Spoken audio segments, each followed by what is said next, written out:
Olá, pessoal! Mais uma vez aqui para a gente continuar nosso estudo do Livro dos Espíritos.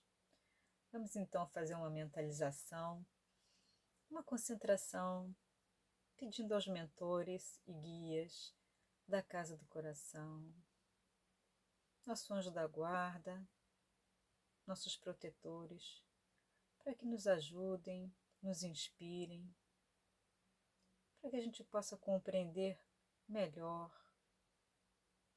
essa doutrina, essas verdades, que possamos colocá-la em prática no nosso dia a dia,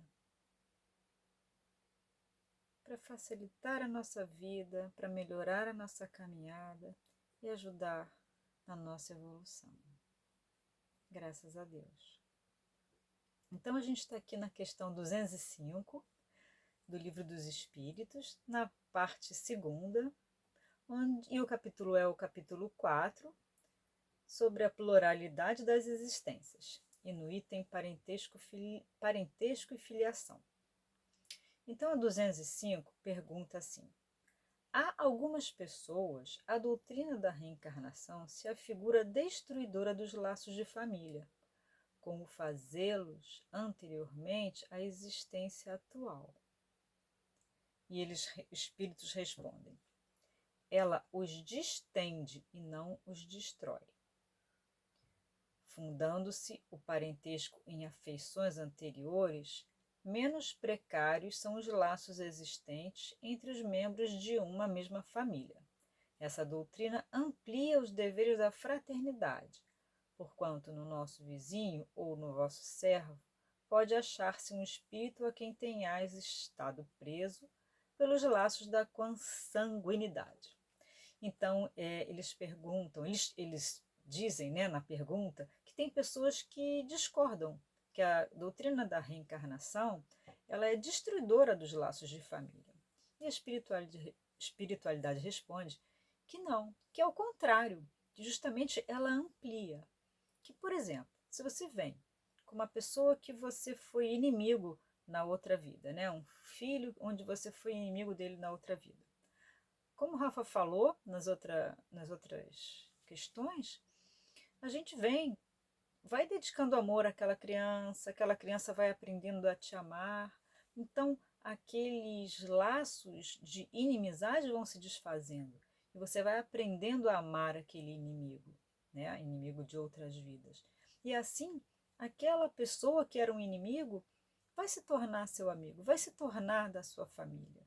Então, a doutrina da reencarnação, ela amplia esse laço. Né? Cada vez mais você vai ampliando a sua família espiritual, amando mais pessoas, né? E isso vai somando a sua família espiritual. Né? Cada encarnação que você vem, você vai fazendo mais amizade. Isso se a gente segue aqui os princípios, né? Se a gente só vem brigando, aí vai demorar mais.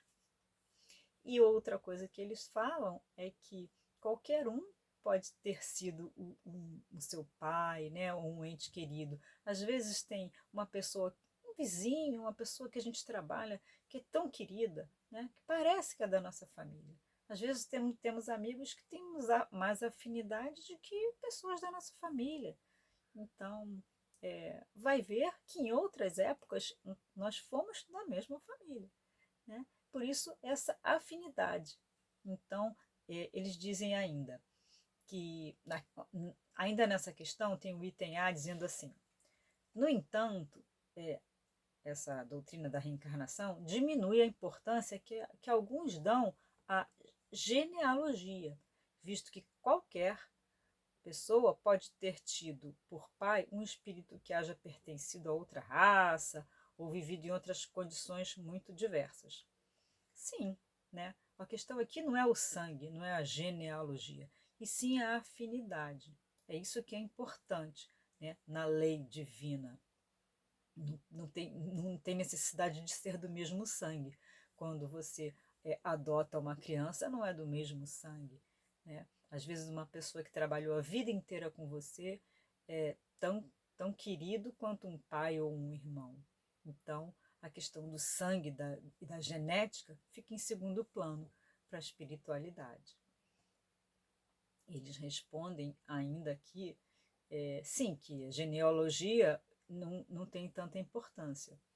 Essa importância se assenta, né, quando as pessoas dão muita importância para isso, tem a ver com o orgulho. Os títulos, a categoria social, a riqueza, eis o que esses tais veneram nos seus antepassados, né? Porque é aquilo, ninguém quer ser neto do sapateiro pobrezinho que mora no interior de uma cidade pequena, que morreu pobre e não teve nada, né?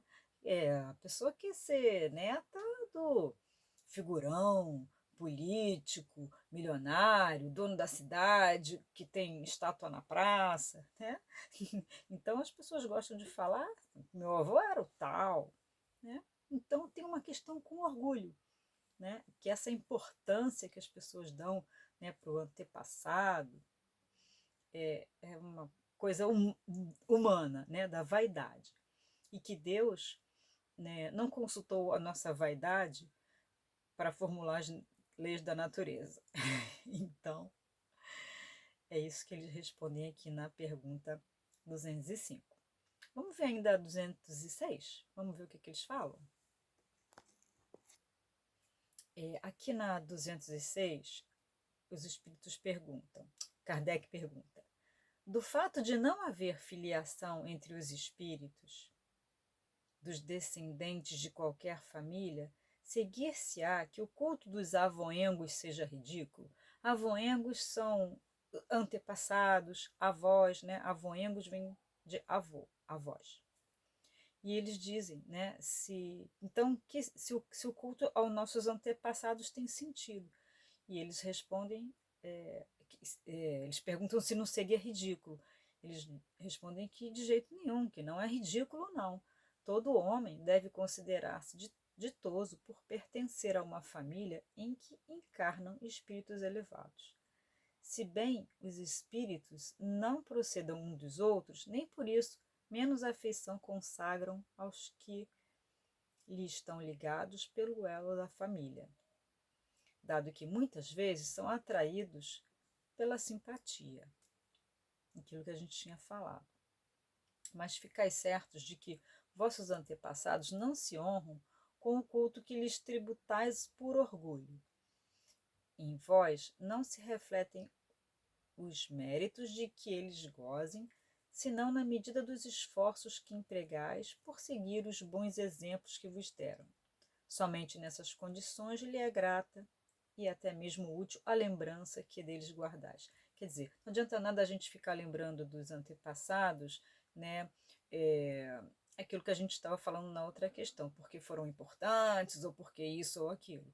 E sim, por aqueles valores morais que eles deixaram para a gente, né? Por aquilo que ficou na nossa lembrança, aquilo que foi importante para o nosso crescimento. Então, não adianta a gente ficar se ligando aos méritos, né? E sim aos valores. Então é isso, pessoal. É a pergunta 206 e a gente vai ficando por aqui e continuamos no próximo sábado, tá bom? Um beijo para todos e bom final de semana.